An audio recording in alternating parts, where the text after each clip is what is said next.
আসসালামু আলাইকুম গাইস। আল্লাহর রওজা শরীফ,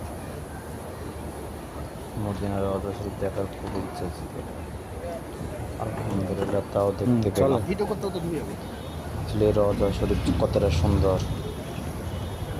না দেখলে কোনো বলতে পারবো না। এখানে আসলে মনটা যে কতটা শান্তি লাগে, আপনার মন যতটাই খারাপ হোক না কেন, এখানে আসলে আপনার মনটা ততটাই ভালো হয়ে যাবে যা আপনি কখনো কল্পনা করতে পারবেন না।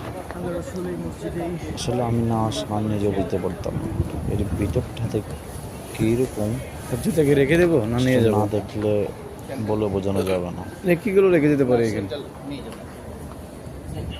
খুলে দিয়ে